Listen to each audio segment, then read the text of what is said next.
You know that exact feeling, right? Like you finally walk through your front door after a brutal commute. Oh, yeah. Or maybe you just left a crowded, open-plan office or a holiday party that was just packed wall to wall. The ones where you can barely move. Exactly. You drop your keys on the counter, the deadbolt clicks shut, and you lean against the door feeling completely, inexplicably exhausted. It's a very specific kind of drain, isn't it? Yeah. Emotionally flat, maybe like a low-grade headache. Yeah. You're irritable, and you can't quite put your finger on why because logically you just stood around holding a drink for 2 hours. Right. Or you just sat on a train. Exactly. Your first thought is usually, what is wrong with me? I didn't even do anything physically demanding today. Right, the guilt creeps in. Exactly.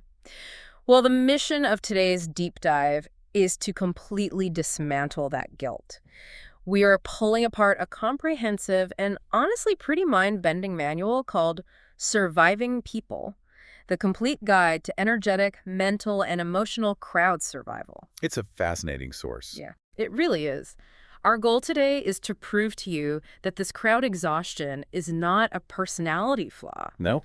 It's not an introversion issue, and it is certainly not a psychological weakness. It's actually a fundamental reality of physics, neurobiology, and somatics. Yeah.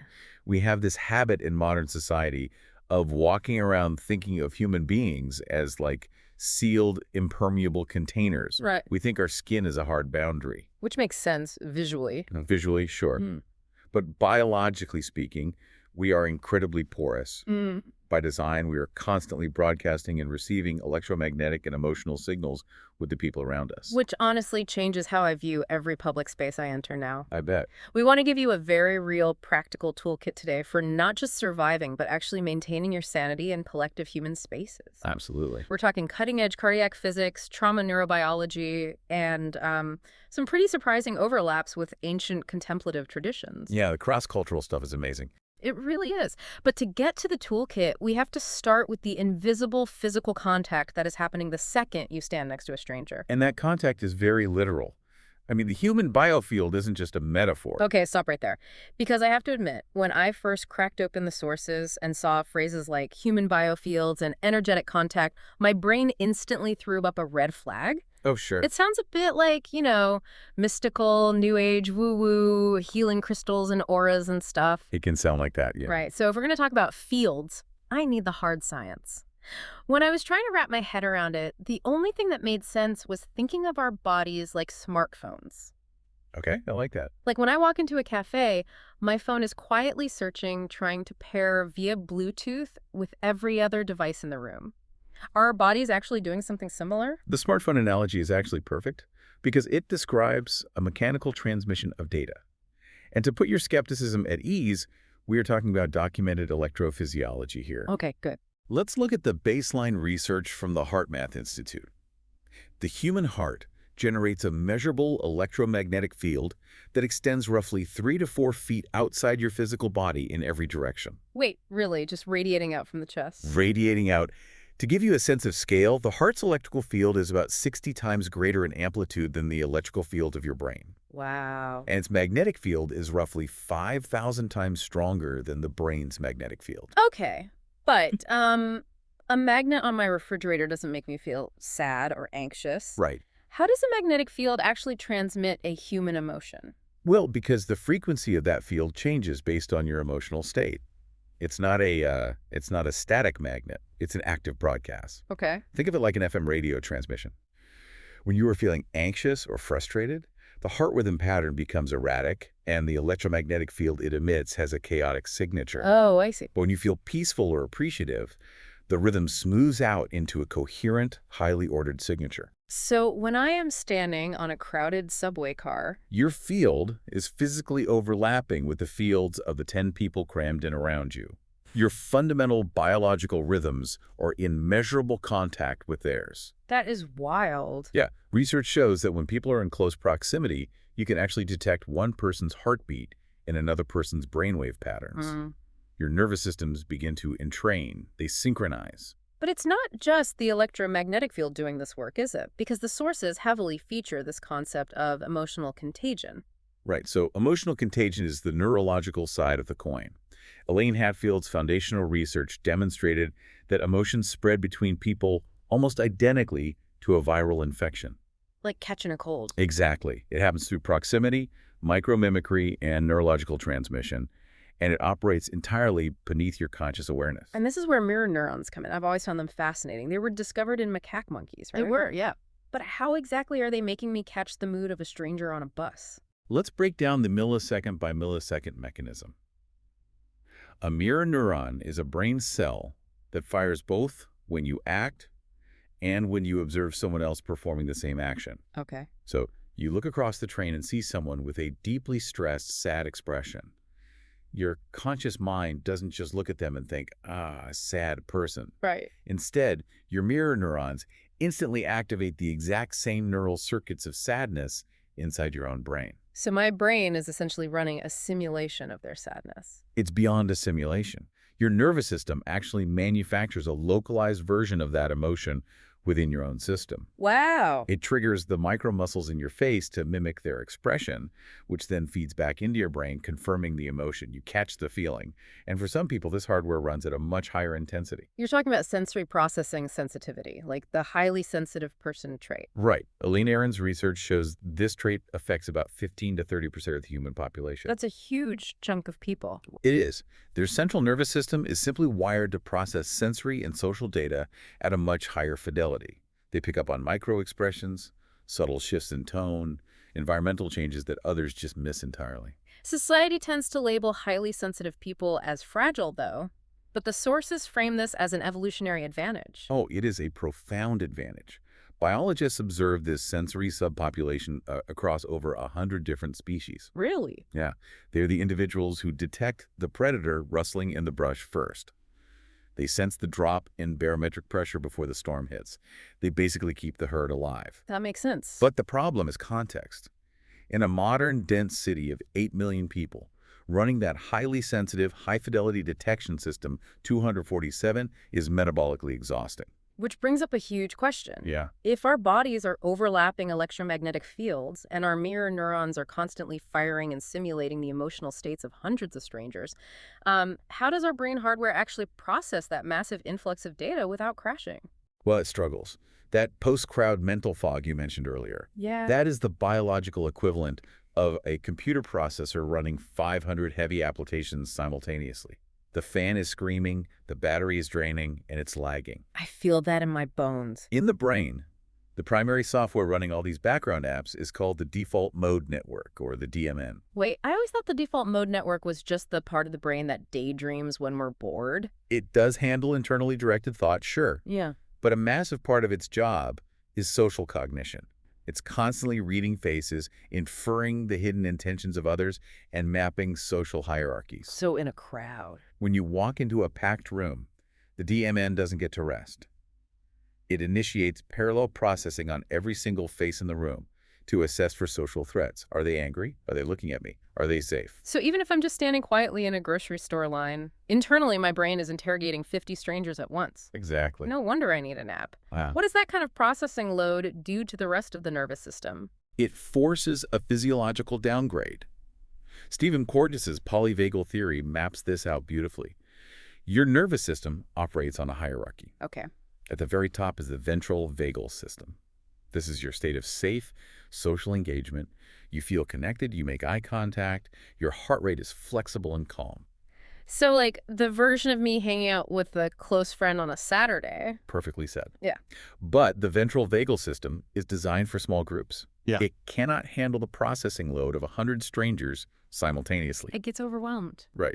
So your nervous system drops down a level into the sympathetic system. This is the classic fight or flight mobilization. Cortisol spikes, your heart rate accelerates, and you become hypervigilant. Just from the sheer volume of faces. Yes. And if the crowd is too dense, too unpredictable, or you're trapped there for too long, the system drops to the oldest evolutionary level, the dorsal vagal system. This is immobilization, shutdown. Oh. Is that the feeling of completely numbing out? Like when you see people on a crowded subway just staring blankly at the floor, totally disassociated? That is dorsal vagal shutdown in action. The brain decides the environment is too overwhelmingly chaotic to fight or flee, so it essentially plays dead to conserve energy. Wow. And it's not just the faces triggering this. The physical environment of a crowd is hostile to our biology. Well, the sources mentioned ambient noise as a massive trigger. They cite that anything above 65 to 70 decibels automatically degrades cognitive performance. Yes. But 70 decibels is basically just the hum of city traffic or a busy restaurant. How does the brain process that as a threat? Because evolutionarily, continuous low-frequency rumbling meant a storm, a stampede, or a predator. Oh, wow. The conscious part of your brain might say, oh, it's just the subway train. Mhm. But the primal parts of your brain register that acoustic pressure as an impending threat and secrete stress hormones accordingly. Even if you have your headphones in and think you're ignoring it. Your body responds to the vibration, and the exact same mechanism applies to personal space. Right. Humans naturally require an invisible bubble of about 18 to 48 inches for basic acquaintances. Huh. When a crowd forces someone inside that 18-inch perimeter, your spatial mapping system sounds an alarm. Huh? The amygdala fires. You are experiencing a continuous spatial violation. Okay, here's where my mind really got blown by the sources. Because everything we just discussed, the processing overload, the spatial violation, the ambient noise, it feels like a modern problem. We blame it on modern cities. Right. But ancient urban centers had markets and massive crowds too. And the cross-cultural consensus is stunning. These completely isolated ancient cultures developed identical concepts to describe and manage these exact crowd dynamics. Because human biology hasn't changed. The ancients simply used different vocabularies to describe the neurological phenomena we just unpacked. Right. But if humans have been dealing with this forever, what did they figure out that we've forgotten? Like, I'm fascinated by what actually accumulates in these crowded spaces, like an airport terminal or a subway station, that makes the air feel so profoundly heavy. To understand that heaviness, we have to look at how these traditions differentiate between organic and non-organic energy. Okay, break that down. Organic energy is coherent life force. It's the vitality flowing from someone who is emotionally present and embodied. Even if that person is currently grieving or sad, their energy is authentic and flowing. It feels natural to be around. And non-organic energy. Non-organic energy is ambient, stagnant, and dissonant. It is the energetic byproduct of suppressed fear, social performativity, artificial lighting, and emotional disconnection. So basically the baseline psychological state of a million people commuting to jobs they tolerate. That's a very accurate way to put it. Yeah. In highly transient spaces, people are often holding their breath, suppressing their anxiety, and closing themselves off. Yeah. That non-organic tension pools and accumulates in the environment, which leads to one of the most fascinating esoteric concepts in the manual, the egregore. Yeah, I had to look that word up. How do we define an egregore in this context? An egregore is an autonomous collective mind field. It's generated by the focused emotions and intentions of a massive group of people. Think of it as a localized weather system of human emotion. That makes so much sense. It's why a stadium during a tied championship game feels physically electric, but the mood inside a hospital waiting room feels like a heavy blanket. Exactly. And a crowd verging on panic feels sharp and terrifying. Modern social psychology refers to this as de-individuation. It's the process where individuals lose their distinct personal identity and essentially get swallowed by the emotional momentum of the group. The ancients didn't have fMRI machines, so they mapped it through tradition. Like the Vedic texts talking about the pranamaya kosha, the vital energy sheath surrounding the body, and using meditation to fortify it. Yes. Or traditional Chinese medicine detailing wei qi, a protective energetic layer on the skin surface. They utilized feng shui specifically to clear out that stagnant, non-organic energy pooling in physical architecture. The tradition that really clicked for me physically was the indigenous American practice of smudging. Oh. Using the smoke from sage or cedar to clear a space or a person. The sources connect this right back to modern neurology. Those specific scents travel up the olfactory nerve and connect directly to the limbic system. The emotional center of the brain. Right. They bypass the cognitive thinking cortex entirely. It is a brilliant biological hack. By introducing a potent organic olfactory signal, you interrupt the default mode network's threat assessment loop. It literally changes the frequency of the brain. That's incredible. You see similar principles in European folk traditions, using iron to ground out hostile bioelectric fields and the nearly universal human belief in the evil eye. Wait, I always thought the evil eye was just superstition about curses. Not curses. It's a primitive articulation of directed emotional contagion. It's the recognition that intensely charged, focused, negative attention from another person can actually disrupt your nervous system and cause psychic harm. Wow.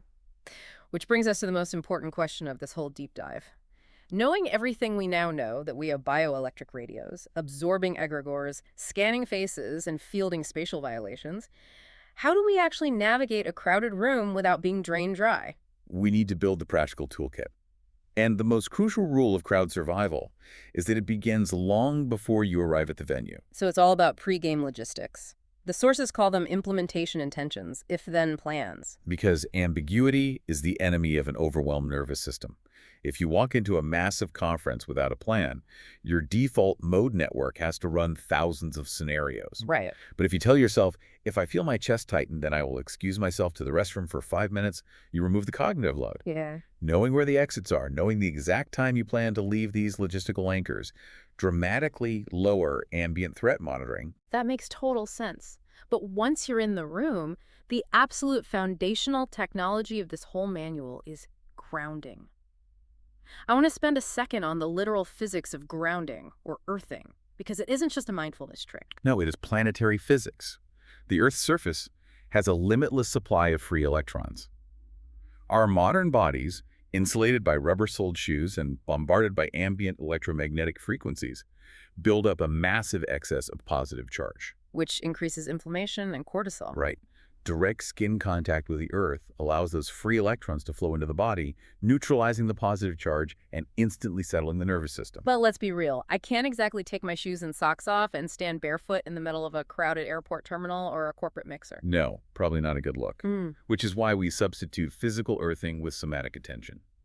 You simply direct your conscious awareness down into the physical sensation of the soles of your feet, pressing against the inside of your shoes, pressing against the floor. What is that actually doing in the brain, though? The sources use the term interoceptive circuitry. Can we translate that? Interoception is your brain's internal dashboard. It's how you perceive the inner state of your body, your heartbeat, your digestion, your muscle tension. Okay. By deliberately focusing your attention downward onto the pressure of your feet, you light up that interoceptive circuitry. It pulls your focus out of the swirling external egregore of the crowd and anchors it deeply inside your own physical structure. It grounds you. Literally, it tells the parasympathetic nervous system, I am here and I am solid. And you pair that physical anchor with breath regulation. The manual is very specific about the ratio. A 4-count inhale, a brief pause, and a 6 to 8 count exhale. Why is the longer exhale the secret ingredient here? Think of your breath as the steering wheel for your nervous system. Inhaling activates the sympathetic accelerating system. Exhaling stimulates the cardiac branch of the vagus nerve. Yeah. It physically pushes the biological brake pedal. A longer exhale is a mechanical signal to your heart that you are not being chased by a predator, forcing the heart rate to slow down. I love the idea of combining that breath with physical anchors.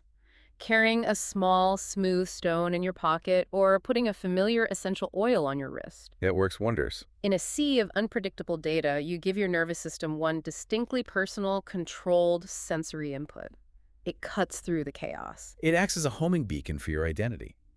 You can support that internal beacon with external strategy too. Environmental psychologists talk about prospect refuge theory. How you physically map yourself into a space matters. This is why I always instinctively gravitate toward the edges of a room or pick the aisle seat. Exactly. The human animal feels safest when it has prospect, a clear visual field to scan the environment for threats and refuge protection from behind. So standing by a wall. Standing with your back to a solid wall provides refuge. You don't have to monitor 360 degrees. You instantly cut your neurological processing load in half. Now, I want to challenge a piece of popular advice here. Society constantly tells highly sensitive people, or introverts, that to survive these environments, they need to build walls, put up a shield, block everyone out. Yeah, you hear that a lot. But the manual fundamentally disagrees with that approach. Because a wall is rigid, and rigidity is exhausting. Trying to block out an electromagnetic field takes a massive amount of metabolic energy, and it leaves you profoundly isolated. Right. The sources suggest a different metaphor.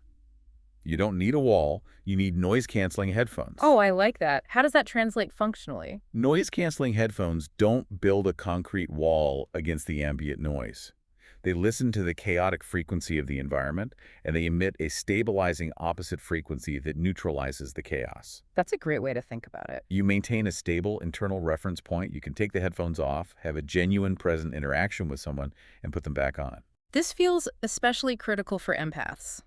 The sources talk about the unique paradox of the empath. Their greatest strength is their permeability, but it's also their biggest vulnerability. If they shouldn't build walls, what is their defense mechanism? The practice of compassionate non-identification, also known as equanimity. It is the capacity to stand in a room, register the intense suffering or anxiety in the collective field, and feel it without fusing your personal identity with it. You witness it, but you don't become it. Precisely. And the practical tool for that is internal narrative monitoring. When you're in a crowded space and you suddenly feel a spike of dread, you pause and ask yourself a diagnostic question. Is this mine? Exactly. Is this mine? Did I generate this anxiety, or did I just catch it from the room? Just the act of asking the question inserts a wedge of logic into the emotional contagion. It does. Now, we have to look at the extreme end of the spectrum. Yeah. What happens when the ambient weather of a crowd turns into a genuine storm, like mass panic? It's the most dangerous egregore. The physics of a crowd crush are terrifying. At a density of about 4 people per square meter, the crowd ceases to be a collection of individuals making choices. It just becomes a force. It physically acts as fluid dynamics. Yeah. A pressure wave in the back of the crowd will ripple through the bodies, exactly like a wave in the ocean. Which is why the #1 rule of surviving mass panic is completely counterintuitive. You never, ever run. Running breaks your stability. If you fall in a fluid crowd, you cannot get back up. Furthermore, running physically amplifies the emotional contagion of panic in the biofield. Okay, so what do you do? Your job is twofold. Physically, maintain an upright posture, fold your arms tightly across your chest like a boxer. To protect your ribs and diaphragm from being compressed so you can still breathe. Yes, and move deliberately and diagonally toward the edges of the crowd, not straight against the flow. That makes sense. Energetically, your vital task is to not add your personal terror to the collective egregore. You fall back on the grounding and the exhales we just discussed. Okay, let's say you successfully navigate the space. Whether you survived a scary crowd surge or you just barely survived a 3-day corporate convention, you make it home. Right. What is the protocol for healing? Because I feel like decompression is the step everyone skips. We just turn on the TV and pass out. We skip it because we're exhausted, but bypassing decompression leaves that non-organic energy trapped in your system. First, you have to physically discharge the accumulated somatic charge. How do you do that? Trauma expert Peter Levine points to the animal kingdom for this. Animals spontaneously shake their bodies after surviving a predatory threat to complete the stress cycle. Just literally shaking it off. Literally. Standing in your living room and allowing your arms, legs, and torso to gently shake for a few minutes tells the nervous system the threat has passed. I'm definitely trying that. Follow that with a cold shower to provide a sharp sensory reset to the vagus nerve, and spend 10 minutes journaling to externalize all that social data your default mode network just spent hours absorbing. But the heavy lifting of recovery happens when we're unconscious, right? Sleep is the ultimate reset button. While you sleep, the brain's glymphatic system activates. Think of it as the brain's street sweepers. Okay. Cerebrospinal fluid literally washes through the brain tissue, clearing out the metabolic waste generated by all that intense social processing. It operates at roughly 10 times the rate it does when you're awake. Wow. Without it, you wake up with that crowd hangover. So pulling all of this together, the ultimate goal of understanding biofields and mirror neurons and egregores isn't to turn yourself into an isolated hermit. No, not at all. It's not about numbing yourself to the world. The goal of this entire manual is to help you become choosy. That is the perfect word. Choosy. You want to cultivate enough capacity and stability within your own internal frequency that you get to decide what you let in and what you simply observe. You don't have to be battered by the waves. You can learn to sail the ship like a tree in the wind, deeply rooted, flexible, affected by the environment, but still standing. I love that. Which leaves us with a final, slightly provocative thought for you to ponder long after this deep dive ends. We started this whole conversation by talking about walking through your front door after a long, exhausting day in the crowd. We did. Well, if human bodies are constantly broadcasting our internal emotional states, radiating a magnetic field 3 feet in every direction, what kind of ambient weather are you unknowingly generating for the people you live with, inside your own home?